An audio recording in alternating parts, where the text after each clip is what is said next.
নির্বাচনের একটা সম্ভাব্য সময় ঘোষণা করা হয়েছে, সেটা আগামী বছরের ফেব্রুয়ারিতে। সেই হিসেবে ধরতে গেলে এখন থেকে আরও 6 মাস, প্রায় 6 মাস, 6 মাসের একটু কম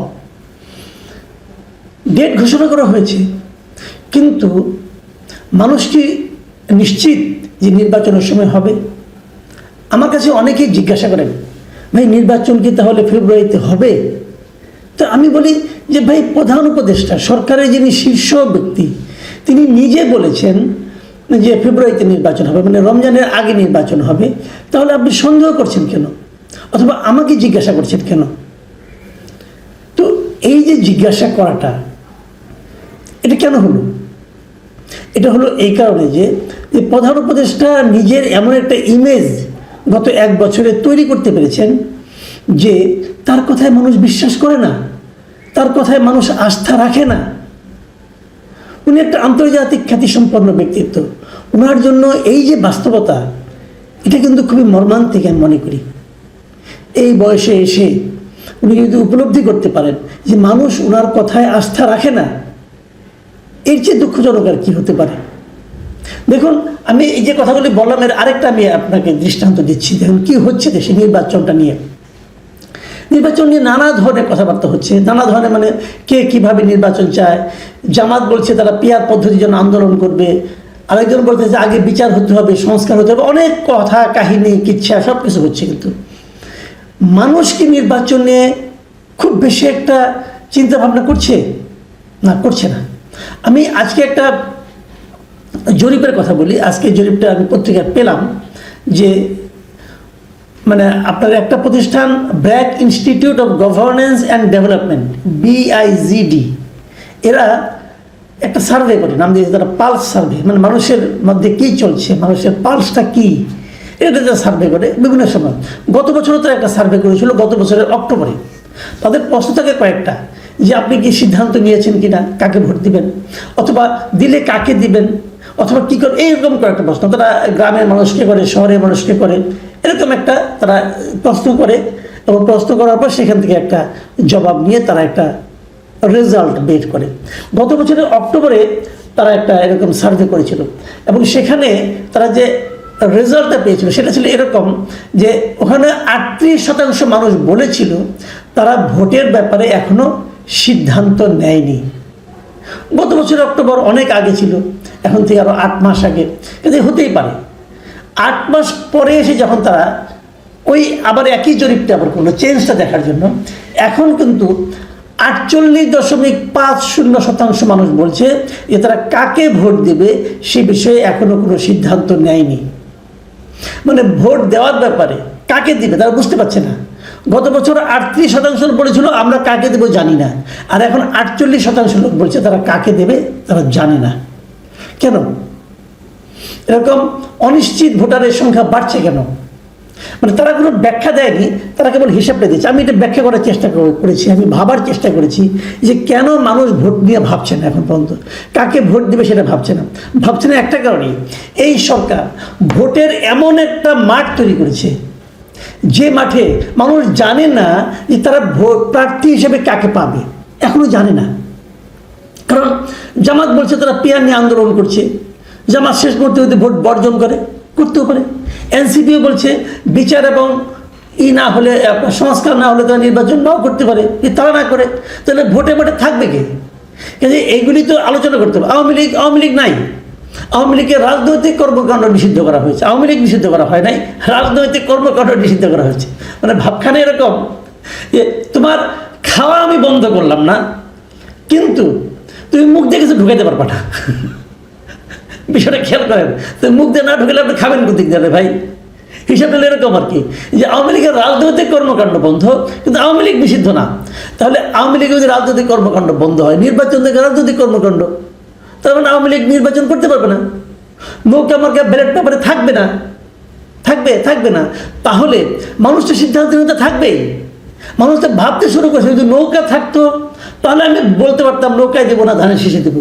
যদি নৌকা না থাকে, অথবা থাকবে কিনা জানি না, তাহলে আমি কাকে ভোট দেবো? এটা তো একটা বড় সিদ্ধান্তহীনতা, তাই নয় কি? দেখুন, আমরা কিন্তু গত 2024-এর জানুয়ারিতে যে নির্বাচনটা হয়েছিল, আওয়ামী লীগ করেছিল, ওটাকে আমরা বলেছিলাম কি আমি এবং দামি নির্বাচন। কেন বলেছিলাম? এবং আমি এই মাসুদ কামাল আমি নিজেই বারবার বলেছিলাম, নির্বাচনের আগেও বলেছিলাম যে সরকার এমন একটা নির্বাচন করছে যে নির্বাচনে ভোটার যখন ভোট দিতে যাবে তখন হয়তো ভোটার মানে ব্যালট পেপার অনেক বড় হবে, কোনো সন্দেহ নাই। সেই ব্যালট পেপারে হয়তো 4 জন 5 জন 10 জন পর্যন্ত প্রার্থী থাকতে পারে, কোনো সমস্যা নাই। কিন্তু সমস্যা হলো একটাই, আপনি যেখানেই ভোট দিবেন ওইটাই হবে আওয়ামী লীগের ভোট, যেখানেই ভোট দিবেন, কারণ সবই তো আওয়ামী লীগের ক্যান্ডিডেট। তার মানে যারা বিএনপি করেন, যারা ধানের শীষে সবসময় ভোট দেন, অথবা যারা দাঁড়িপাল্লায় যা সবসময় ভোট দেন, তাদের জন্য কিন্তু কোনো অপশন থাকে না।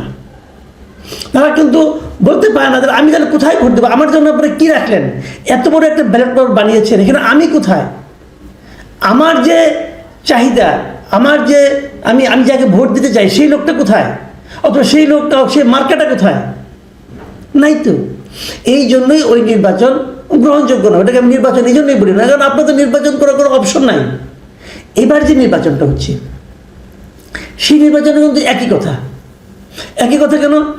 যদি আওয়ামী লীগ ইলেকশন করতে না পারে, যদি ব্যালট পেপারে নৌকা মার্কাটাই না থাকে, তাহলে আওয়ামী লীগের কিছু ভোটার আছে না? দেখুন, আমি এটা বারবার একটা হিসাব দিই, অনেক সময় দিয়েছিলাম যে আওয়ামী লীগ যেবার সবচেয়ে খারাপ করে, সেবারও আওয়ামী লীগ 2.25 কোটি ভোট পায়। যেমন আমি উদাহরণ দিয়ে বলি আপনাদেরকে, 2001 সালে আওয়ামী লীগ সবচেয়ে খারাপ নির্বাচন করেছে, মানে ভোট পেয়েছে। সেইবার কিন্তু আওয়ামী লীগ 2,28,00,000 ভোট পেয়েছিল। তবে কি বলবেন এটা? তো এই ভোটগুলি এরা আওয়ামী লীগ ভালো করুক মন্দ করুক, তারা নৌকা মার্কায় ভোট দেয়। এরা অন্য কোথাও দিবে না ভোট ভাই, আপনি যতই হাতে পায়ে ধরেন দিবে না তারা। ধরলাম আওয়ামী লীগের 15 বছরের দুঃশাসনে এরা খুব বিরক্ত, এদের অনেকেই বিরক্ত হয়ে গেছে, তারা বলছে আমি আর আওয়ামী লীগকে চাই না। এটা কিন্তু শুরুর দিকে 2024-এর অগাস্ট সেপ্টেম্বর থেকে আওয়ামী লীগের অনেক বিরক্তি ছিল, কিন্তু এই সরকারের যে কর্মকাণ্ড যা শুরু হয়েছে, এতে কিন্তু আওয়ামী লীগের প্রতি মানুষের বিরক্তির সংখ্যা কিন্তু ধীরে ধীরে কমতেছে। যাই হোক, ওই আলোচনা নাই বা গেলাম। এই যে বিরক্তি, মানে আওয়ামী লীগে যারা ভোট দেয় তো তারাও যে আওয়ামী লীগের প্রতি বিরক্তি, যে বিরক্তিটিকে আমি হিসাবে রাখি, তাহলে আওয়ামী লীগের কিছু ভোট কমেছে, কত কমেছে। আবার দেখুন, এর মধ্যে কিন্তু জনসংখ্যাও বেড়েছে, ভোটার সংখ্যাও বেড়েছে। তার মানে হরে ধরে যে কিন্তু হয়তো কাছাকাছি থাকবে। বাট আমি ধরলাম আপনাদের কথা অনুযায়ী আওয়ামী লীগ খারাপ দল, আওয়ামী লীগ অনেক লোককে হত্যা করেছে, আওয়ামী লীগের নেতাগুলি খারাপ, সব ধরলাম। তারপরেও আপনি দেখবেন মিনিমাম 1 থেকে 1.5 কোটি লোক যারা জীবনে কোনো দিন নৌকা মার্কা ছাড়া অন্য কোনো মার্কায় ভোট দেয় নাই, তাদের এই জীবনে দেয় নাই, এবং তারা বাকি জীবনে ভোট দেবে বলে আমার মনে হয় না। এরা নৌকা মার্কারই ভোটার। তো তারা যদি নৌকা না দেখে তারা হয়তো ভোটই দেবে না, এমনও হতে পারে কিন্তু। তো সেক্ষেত্রে এই ভোটারদের জন্য আপনি বিকল্প কি রাখলেন? আমি নির্বাচন কমিশনকে বলতে চাই, আমি সরকারকে বলতে চাই, আপনারা এই 1-1.5 কোটি মানুষের জন্য বিকল্প কি রাখলেন? সংখ্যাটা কিন্তু বেশি হবে, আমার ধারণা আরও বেশি হবে। কিন্তু আমি যেহেতু আপনারা বলছেন যে আওয়ামী লীগ খুব খারাপ করছে, মানুষ আওয়ামী লীগকে রাগ সব মানলেও কমাইলেও আপনি যদি 3-4 গুণ কমিয়ে ফেলান, তারপরেও আপনি এর চেয়ে কমাতে পারবেন না। তো 1-1.5 কোটি লোক, ইউরোপের অনেক দেশের টোটাল জনসংখ্যাও এর চেয়ে কম হয়।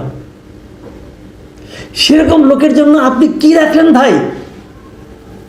আপনি ইচ্ছা হলে আপনি 1-1.5 কোটি লোকের ভাগ্য নির্ধারণ করে দিলেন যে তোমরা ভোট দিতে পারবে না, অথবা তোমাদের যাকে তোমরা ভোট দিতে চাও সে থাকবে না। এটা আপনি বলতে পারেন? কোনো রাষ্ট্র, কোনো সরকার এরকম বলতে পারে? তাদের জন্য আপনি কি বিকল্প? একটা বিকল্প তো রাখবেন। এটার নাম গণতন্ত্র নয়। এটাকে গণতন্ত্র বলে না। গণতন্ত্রে একজন লোকের ভোটাধিকার সম্মান পেতে হবে, গুরুত্ব দিতে হবে, একজন লোককে গুরুত্ব দিতে হবে, সেটাই গণতন্ত্র। গণতন্ত্র নামে যা চলছে এটা গণতন্ত্র নয়। আমি মনে করবো নির্বাচনে আরো 6 মাস বাকি আছে, এর মধ্যে আপনারা সিদ্ধান্ত নিন। না হলে ওই যে বললাম যে ওনাদের এই জরিপ, কাকে ভোট দেবো মানুষ সিদ্ধান্ত নিতে পারছে না। কেন পাচ্ছে না? এটাই কারণ। আপনি বলবেন যে ওই লোকটা খারাপ, ওকে আমি আসতে দেবো না, কিন্তু ওই লোকটাকে যদি দেশের মানুষ পছন্দ করে, তাহলে আপনি কে সিদ্ধান্ত দেওয়ার? আপনি তো কোনো ইলেক্টেড গভর্নমেন্টও না, আপনি একটা সরকারকে উৎখাত করেছেন। মাথায় রাখবেন, গণ আন্দোলনে আমরা একটা সরকারকে উৎখাত করেছি। সরকার আর দল কিন্তু এক না, এটা মাথায় রাখতে হবে। সরকার আর দল এক জিনিস না, নেতৃত্ব আর দল এক জিনিস না।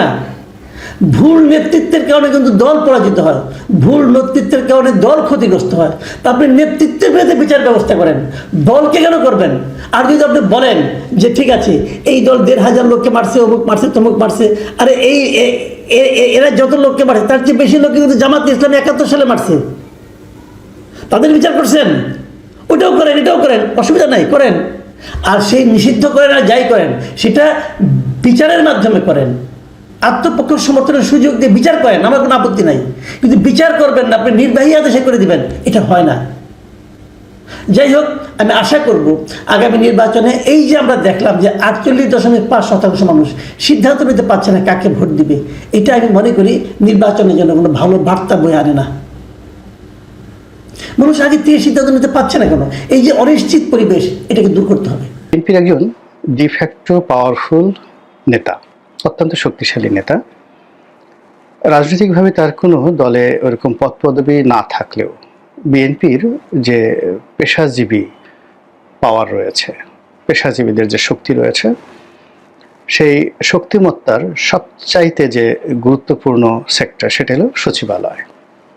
এবং যিনি সেই সচিবালয়ের পুরো রাজনীতি বিএনপির পক্ষে নিয়ন্ত্রণ করছেন, মানে এই শেখ হাসিনার পতনের পর থেকে আজ অবধি, সেই ভদ্রলোকের নাম জনাব আব্দুস সাত্তার।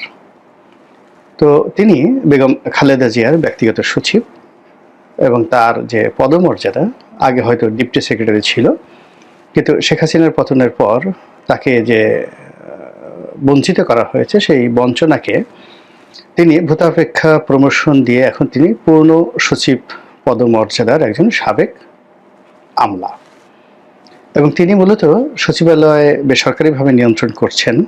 আর অফিসার্স ক্লাব, যেটা সাবেক এবং বর্তমান যারা সিভিল অ্যাডমিনিস্ট্রেশনের কর্মকর্তা, তাদের একটা, যাকে বলা হয়, এটা রাওয়া ঠিক নয়, সেনাবাহিনীর যেমন রাওয়া তার চেয়ে শক্তিশালী। এই কারণে হলো অফিসার্স ক্লাবে বর্তমান এবং সাবেক আমলা সবাই এটার সাথে সম্পৃক্ত। তো সেই ক্লাবটিতে এখন তিনি সভাপতি না সেক্রেটারি আমি বলতে পারবো না, তবে তার নিয়ন্ত্রণে পুরো ঢাকা অফিসার্স ক্লাবটি চলছে।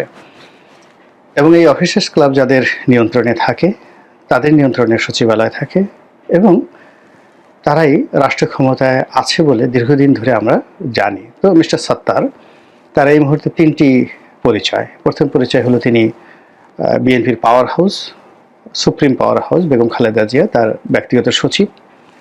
জনাব তারেক রহমানের বিশ্বস্ত ভ্যানগার্ড, ১ নম্বর ভ্যানগার্ড, মানে কর্মকর্তাদের মধ্যে, অফিস বেয়ারার যাদেরকে বলা হয় তাদের মধ্যে। ৩ নম্বর হলো যে তিনি সচিবালয়ে বিএনপির যে স্বার্থ সংশ্লিষ্ট নিয়োগ, বদলি এবং বিএনপির যে সকল আদেশ, উপদেশ, ইচ্ছা অনিচ্ছা সব কিছু বাস্তবায়ন করার জন্য একেবারে চ্যানেল, মানে যাকে বলা হয় ট্যানেল এবং চ্যানেল হিসাবে তিনি কাজ করছেন। তার মাধ্যমে দলীয় যে নির্দেশনা, সেই নির্দেশনা মূলত সচিবালয়ে পৌঁছে। এখন সরকারের বেশ কয়েকজন সাবেক আমলা রয়েছেন, যেমন কামাল সিদ্দিকী সাহেব রয়েছেন, তিনি বয়স্ক মানুষ, এখন হয়তো রাজনীতি করেন না। ইসমাইল জবিউল্লাহ সাহেব আছেন সাবেক সচিব, কিন্তু সাত্তার সাহেবের যে প্রভাব প্রতিপত্তি, তার কাছে আসলে অন্যান্য যে সকল বিএনপি পন্থী সাবেক আমলা রয়েছেন তাদের পাওয়ার একেবারে বলতে গেলে শূন্য। তো সেই মানুষটি জনাব আব্দুস সাত্তার, তিনি অতি সম্প্রতি সরকারের ৮ জন উপদেষ্টা, বর্তমান সরকারের ৮ জন উপদেষ্টা একেবারে ক্লিয়ারলি মেনশন করে তিনি বলেছেন যে এই ৮ জন উপদেষ্টা গুরুতর, ভয়ঙ্কর দুর্নীতির সঙ্গে জড়িত, এবং এ সকল জড়িত দুর্নীতির ব্যাপারে তথ্য উপাত্ত এবং প্রমাণপত্র তার কাছে রয়েছে। এই কথাগুলো তিনি একটি অনুষ্ঠানে বলেছেন এবং স্পষ্টতই সে সকল উপদেষ্টাদেরকে তিনি হুমকি দিয়ে বলেছেন। কারণটা হলো যে এই সচিবালয়ের বর্তমান যে নিয়োগ, বদলি, তারপরে আরও যে সকল অনিয়ম রয়েছে, দুর্নীতি রয়েছে, এই সকল কিছুর সঙ্গে এই ৮ জন যারা উপদেষ্টা রয়েছেন তাদের অনেকের সম্পৃক্ততা রয়েছে। এর বাইরে টেন্ডারবাজি থেকে শুরু করে অন্য যে সকল আর্থিক কেলেঙ্কারি রয়েছে সেগুলোর সঙ্গে হয়তো এই ৮ জন উপদেষ্টার যে সম্পৃক্ততা, এটা জনাব আব্দুস সাত্তারকে সঙ্গত কারণে বিক্ষুব্ধ, সংক্ষুব্ধ এবং যাকে বলা হয় উত্তেজিত করেছে। এবং তিনি এমন একটা সময় এই কথাটি বললেন এবং যা কিনা সরকারের ভিতরে এবং বাইরে রাজনৈতিক অঙ্গনে রীতিমতো তোলপাড় শুরু হয়েছে। এবং তার এই বক্তব্যের মাধ্যমে বিএনপির সঙ্গে বর্তমান ডক্টর মোহাম্মদ ইউনূস সরকারের যে একটি নতুন দহরম মহরম সম্পর্ক এবং বিএনপির উপর নির্ভর করার যে একটা প্রবণতা ডক্টর মোহাম্মদ ইউনূস দেখাচ্ছেন, বিএনপিকে নির্ভর করে বা বিএনপির উপর ভর করে তিনি যে নিরাপদ প্রস্থানের কথা চিন্তা ভাবনা করছেন, যার কারণে তার এই গত 1 বছরে যারা ঘনিষ্ঠজন ছিলেন,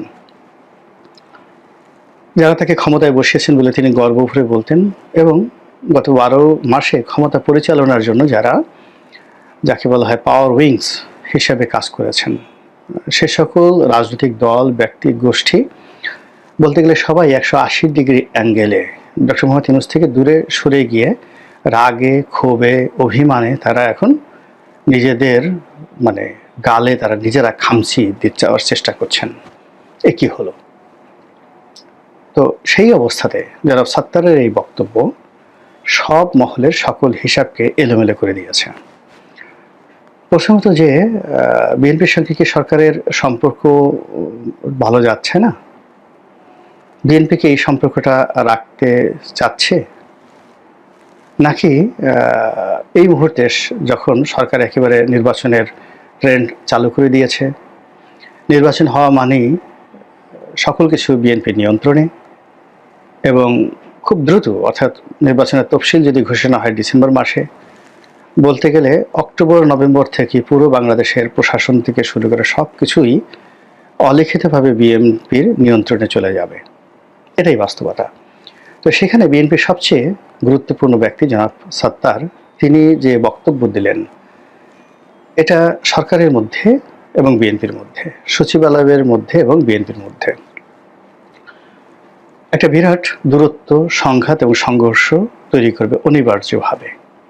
তাহলে সাত্তার সাহেব এই কথা বললেন কেন? এক, আর এই কথার প্রতিক্রিয়া কি হতে পারে, এই বিষয়গুলো নিয়ে আলোচনা করব। তো জনাব সাত্তার যে বক্তব্য দিয়েছেন তার প্রেক্ষিতে বিএনপির যে মহাসচিব, তিনি আবার কাউন্টার বক্তব্য দিয়েছেন।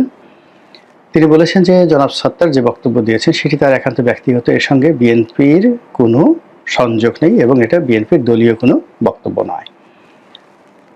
বাস্তবতা হলো যে জনাব মির্জা ফখরুল সাহেব পলিটিক্যাল পার্সোনালিটি, রাজনীতি করেন, কিন্তু বিএনপি রাজনীতির যে কিচেন ক্যাবিনেট রয়েছে, তো সেখানে মূলত বেগম জিয়া এবং তার পরিবারের আপনজন এবং তার একান্ত বিশ্বস্ত যারা লোকজন রয়েছেন, তাদের যে ক্ষমতা, প্রভাব এবং দাপট, এই দাপটের সঙ্গে রাজনীতির মঞ্চে যে সমস্ত লোকজন আছেন প্রকাশ্যের সামনের সারিতে, আসলে তাদের দাপটকে সবাই দাপট মনে করে না। ঠিক শেখ হাসিনারও একই অবস্থা। শেখ হাসিনার বাসায় দেখা গেল ওই যে একটা পিয়ন ছিল জাহাঙ্গীরের যে ক্ষমতা ছিল, ঠিক সেই ক্ষমতাটা তুফাইল সাহেবের ছিল না। কিংবা ধরুন তার একটা পুরনো বাবুর্চি ছিল, নাম রমা, শেখ হাসিনার বাবুর্চি, এখন আছে কিনা জানি না, জীবিত আছে কিনা। তো রমার যে প্রভাব ছিল, সেই প্রভাব আসলে ওবায়দুল কাদের ছিল না। এটা হলো বাস্তবতা। তো এরকম আরও অনেক ঘটনা, ড্রাইভার, পিয়ন থেকে শুরু করে পরিবার পরিজনের যারা লোকজন, তারা সবাই। অন্যদিকে যারা শেখ হাসিনার ব্যক্তিগত সচিব ছিলেন, এপিএ ছিলেন, রাজনৈতিক পলিটিক্যাল এপিএ ছিলেন, জয়ের বন্ধু ছিলেন, যেমন মোহাম্মদ আরাফাত, তারপর আশরাফুল আলম খোকন, জুনায়েদ আহমেদ পলক, পুরো দলের কাঠামোতে তাদের যে একটা প্রভাব ছিল, প্রতিপত্তি ছিল, জয় কেন্দ্রিক, তাদের সঙ্গে 2-4-10টা মন্ত্রী মিনিস্টার একত্রে বসেও মোহাম্মদ আরাফাতের একটা পশমের সমান শক্তিমত্তা দেখাতে পারতেন না। ঠিক এই জিনিসগুলো বিএনপিতে কোনো অংশে কম নয়, বরং অনেক ক্ষেত্রে অনেকে মনে করেন যে বেশি। এক্ষেত্রে ডবল হলো যে বেগম জিয়ার একটা প্রভাব তো এখন অবশ্যই আছেন, তার সঙ্গে সঙ্গে জনাব তারেক রহমান। এখন তারেক রহমান সাহেবের লন্ডনের বাসায় যারা ড্রাইভার আছেন কিনা জানি না, যদি থেকে থাকেন, একটা ড্রাইভার, তার পিয়ন, বাসার আর্দালি, তার বডিগার্ড, কিংবা তার এই টুকটাক কাজকর্ম করে দেয়, ফুড ফরমাস খাটে, এ সকল লোকদেরকে বিএনপির যারা অনেক বড় বড় প্রভাবশালী নেতা লন্ডন যেতে চায়, নেতার সঙ্গে দেখা করতে চায়, নেতার সঙ্গে একটু লাইন রাখতে চায়, নমিনেশন পেতে চায়, মন্ত্রী হতে চায়, এমপি হতে চায়, দলের পদ পদবি রাখতে চায়, তো তারা সবসময় খোঁজ করে যে জনাব তারেক রহমান সাহেব আসলে কাকে স্নেহ করেন, কাকে ভালোবাসেন। তো সেই মানুষটির তোয়াজ এবং তদবির করার জন্য দলের মধ্যে যে প্রতিযোগিতা হয়, এটা একেবারে ওপেন সিক্রেট। তো ওই যে বললাম যে কিচেন ক্যাবিনেট রয়েছে বেগম জিয়ার এবং বিএনপির পাওয়ার হাউসের, সেখানে উজিরে আজম একেবারে প্রধান ব্যক্তি হলো জনাব সাত্তার। ওনার সাথে বড় উজিরে আজম আর বিএনপির মধ্যে নেই। তো সেই মানুষটি যখন কথা বলেছেন, সেই কথার একটা ওয়েট আছে, গুরুত্ব আছে, মানে এই কথার অনেক, মানে এটা তারেক রহমান সাহেব জানুন বা না জানুন, তারপরে বেগম জিয়া জানেন বা না জানেন, বা এর সঙ্গে বিএনপির কোনো সম্পর্ক থাকুক বা না থাকুক, ডাজ নট ম্যাটার। আজকের দিন পর্যন্ত জনাব সত্তারের যে প্রভাব প্রতিপত্তি, ক্ষমতা দাপট, ফলে তার বক্তব্য এতটা গুরুত্বপূর্ণ যে বিএনপির যে কোনো নেতা সমস্বরে 100 বার বললে যা হবে, সত্তার সাহেব একবার বললে সেটার গুরুত্ব যারা জানেন বিএনপি রাজনীতি তাদের কাছে ওইরকমই মনে হয়। আমরা যারা বাইরে আছি আমরা ওইরকমই মনে করি। তো সেই সত্তার সাহেব যখন এই কথাটি বলেছেন, ইট মিনস পার্টির অভ্যন্তরে এবং সরকারের অভ্যন্তরে, সচিবালয়ের অভ্যন্তরে এবং যাকে বলা হয় রাজপথে, এখানে আমরা যেভাবে লন্ডন বৈঠকের পর সমঝোতা আশা করেছিলাম, কিংবা ডক্টর মোহাম্মদ ইউনূসের বক্তব্যের পর যেভাবে নির্বাচন নিয়ে শতভাগ নিশ্চিত হয়েছিলাম যে নির্বাচন হচ্ছে এবং বিএনপি আসছে, কিন্তু জনাব সত্তারের বক্তব্যের পরে সেই জায়গাটিতে একটা ধাক্কা, প্রচণ্ড ধাক্কা। এখন সেই ধাক্কা কী জন্য হতে পারে? হতে পারে যে সামনে যে ডিসি মনোনয়ন হবে, এসপি মনোনয়ন হবে। এখন এটা বলা হচ্ছে অবচয়ন পদ্ধতিতে বা লটারির ভিত্তিতে হবে, কিন্তু বাস্তবে সেটা লটারি না কিছু হবে। এখানে বিএনপি সঙ্গতের কারণেই চাইবে যে জামাতের লোক, এনসিপির লোক সেখানে না আসুক, তাদের লোক আসুক, আর যদি তাদের লোক নাও আসে সেক্ষেত্রে ফেয়ার অ্যান্ড নিউট্রাল হোক। আমি যদি একেবারে কোনো রকম যাকে বলা হয় এখানে নেতিবাচক কিছু না দেখেও কথা চিন্তা করি, এরকমই। তো সেক্ষেত্রে যদি সরকারের কোনো প্ল্যান থাকে, জামাতের কোনো প্ল্যান থাকে, এনসিপির কোনো প্ল্যান থাকে, এটি মির্জা ফখরুল সাহেবের চাইতে সত্তার সাহেব বেশি বুঝবেন, বা অন্য যে কোনো নেতা মির্জা আব্বাস থেকে শুরু করে ডক্টর মঈন খান, তাদের চাইতে মূলত এই অফিসার্স ক্লাব কেন্দ্রিক যে বিএনপির নিউক্লিয়াসটি রয়েছে সেই নিউক্লিয়াস বেশি বুঝবেন। আর সেই বেশি বোঝার কারণে তিনি যদি এই কথাটা বলে থাকেন, তাহলে সামনের যে ঐক্য, সেই ঐক্য আর থাকছে না এবং নির্বাচনটা আসলে আমরা যেভাবে আশা করছি ওইভাবে